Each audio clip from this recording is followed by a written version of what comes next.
Welcome, Star Wars fans all across the galaxy. This is Uneducated Star Wars Talk, brought to you by the Uneducated Network. I'm your host, Chris Lambert, and thanks for making me a part of your day.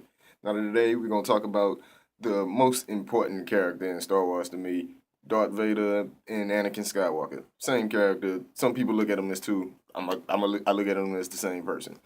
But first, I want just to talk about why he's so important to the story. Even though we all see that episodes 1 through 6 are his movies and all about his story arc and his turn from light to dark to back to the light.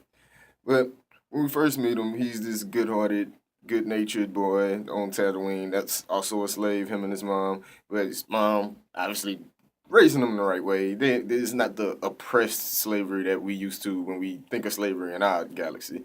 It's I gets more leeway if you want to say. But like I said, he's a good natured boy, and turns out he's real strong in the force when Qui Gon and Obi-Wan find him doing the pod races, and that's a clear indication of Qui-Gon because he doesn't have a father, and he's super skilled and super fast with his reflexes, and tells him that's a Jedi trait. So he knows the young one is skilled. Takes a midi-chlorian count and sees he a high midi-chlorian count higher than Yoda. So the kid gotta be strong. So he comes up with a theory that he's the chosen one in the prophecy that the Jedi believe in. And turn out that they come to have doubts about that later on in the story. But right now, Qui-Gon was dead set on the boy being the chosen one because his lack of having a father and his sheer strength in the Force and how much the Force was a part of him. So that's what led Qui Gon to believe he was the chosen one. And whether or not he would have ended up believing it after further events, we don't get to see because Qui Gon meets his end, and Obi Wan is not forced to train Anakin because he did it at his master's death wish. I guess you will. I guess you'll say his death wish. But Obi Wan ends up training him, and I always wondered, was Obi Wan the best choice to train Anakin? Like I thought maybe watching the Clone Wars, I thought maybe Plo Koon could they personality seemed to match more with Anakin, and I don't know. I thought he would have been probably a better choice. But I know for story reasons why Obi-Wan was. But overall, just looking at the rest of the Jedi Council, and I thought Plo Koon would have probably been a better fit for Anakin. But either way, Obi-Wan trains him, does his best. In episode 2, we see him kind of button heads. Anakin is the moody, arrogant teenager. And he is supposed to have all this power, all this responsibility on his back. He's the chosen one. I'm sure around the temple he's getting told that, or there's murmurs about him being the chosen one and gonna destroy the Sith, and that's a lot of pressure on the guy. So he's in on top of him being that teenage age, and in the movie, in episode 2, we get him and Padme more romancing, if you will. And I didn't care for that, but I'm not gonna talk about the technical things that I don't like about it. In the story, him and Padme falling in love. He's trying to pronounce his love to Padme. At first, she wasn't having it, and you can see the frustration and obsession on him for trying to have Padme. And like I say, get them. They end up pronouncing they love at the end when they think they're about to die, and that's gonna play a part in his fall to the dark side a little later. So I'm gonna get back to that. Early in episode 2, we do see him go not full Vader, sort of Vader, when his mom dies and he has to kill the Tusken Raiders. Well, he doesn't have to, but he just slaughters the Tusken Raiders. And my thing about it, I like the scene, but I also like that at this point he's still feeling remorse. He's not just gone bad, and that's why I never got the argument of people saying that his turn to the dark side was just so quick and fast that it wasn't realistic. No, in episode 2, we clearly see him take a step, even though he still feels bad about that, the bad deed he's done in slaughtering the men, women, and children of this Tusken Raider camp. So we do get to see him still have remorse, showing he's not completely fallen. He was just hurting, mad, and hey, you find your mama dying in your arms, and the people who responsible right outside. Well, you know, what I mean, you got a lightsaber and you the all powerful Jedi. who knows what you would do in that situation. But like I say, that was his our first glimpse of Vader from Anakin, and I was okay with it. I was okay with it. But at the end, like I say, he pronounces his love to Padme. They get off of Geonosis. They go and chase down Count Dooku, and Anakin rushes in the fight, arrogant as he was in the beginning of the movie. Because he, like I said, he probably with good reason. He's probably arrogant. Probably always getting told that he's the chosen one and he's gonna be the best Jedi ever, and he believes he's gonna be the best Jedi ever. Actually, thinks his master is holding him back, so he don't learn too much. So probably arrogant, maybe with good reason. I don't know. I don't know, but tries to fight Count Dooku, gets worked over, loses a hand, and I gotta think at that point his confidence in that chosen one stuff probably got not shut down, but pretty shook up. And I know throughout the series, the Clone Wars, it get mentioned a couple times, but it's not a big point in it. And I know it was one episode, the Mortis episode, where he actually says the chosen one thing is a myth. So I'm not so sure if he still believed it throughout the fight in the war of the Clone Wars that he was still the chosen one. Excuse me, but that brings us back to episode 3, and the rest of the Jedi Order actually start questioning if he's the chosen one, and they start questioning if they even read this prophecy right. So who knows if he's the chosen one, and who knows if there's a chosen one to have if we didn't read this script right. So Anakin actually turns to the dark side because of his love for Padme, and well, you could say love. A lot of people say obsession, and to me, some love comes hand in hand with deception. Because I can see somebody feeling that way about their kids. What Anakin was trying to do and stop them from and stopping Padme from dying. So not to say what he selling his soul was justifiable by trying to save his wife from dying in child labor, but you know what I mean. There's some validity to that. This is like it's not totally selfish why he fell to the dark side, and his actions during that was questionable. Going back to the temple, slaughtering everybody and the younglings, but that was just him building up to the Vader that in the suit that we love and we know.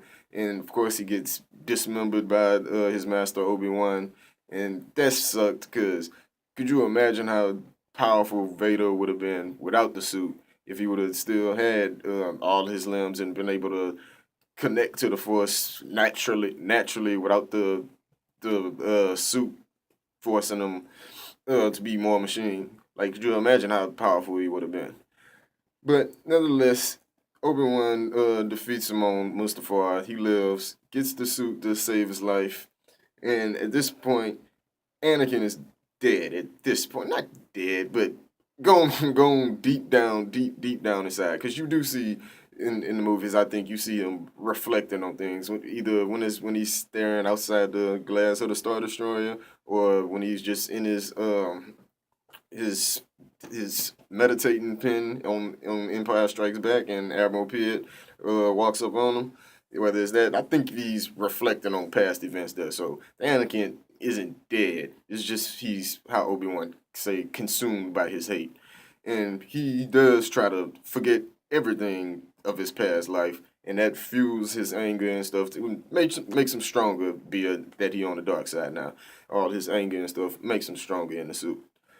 So we get to episode 5, and that's why I say he's really the same character. Because in episode 5, it's not a callback because episode 5 was made before episode 3, but the same way he offers Luke to rule the galaxy with him, tell him we can overthrow the Emperor.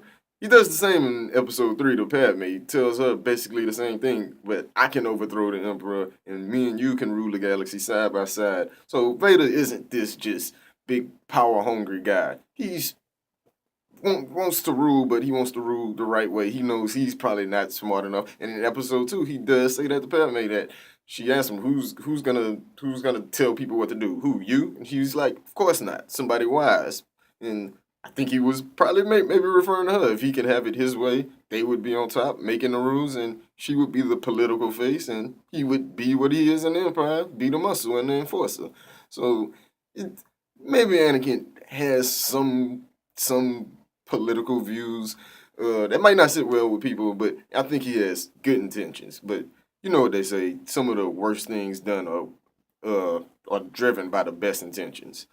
So, like I said, I don't think he's just this big immoral evil guy. He does a lot of evil things to fuel his hatred, and most of that is probably fear of his master. And because in the book Lords of the Sith, we get a lot of that the mind games Palpatine plays with Vader to see where his loyalties lie, see if that Anakin that was still a Jedi is still in there, and he tries to crush all that by getting them to slaughter families of I'm sorry, I'm stumbling on the name, but slaughter families of innocent civilians. Um, in Lords of the Sith at the end. So, like I say, maybe it's just fear of his master why he does the evil deeds. And tell you the truth, Vader really has nothing left after Padme dies. I would think he assumed that his kids died. That's what I think in my head canon. I think he assumed his kids died with Padme. So at that point, he really had nothing left but to serve the Emperor. And what else could you do but die without the suit? And the Emperor gave you the suit, so continue on to serve the Emperor. But going back to when I said when he met Luke, he fesses he's his father, offers to rule the galaxy with him, tell him we can overthrow the Emperor. And that goes back to what I said. He's just a family guy at the end that has nothing, so he just serves the Emperor.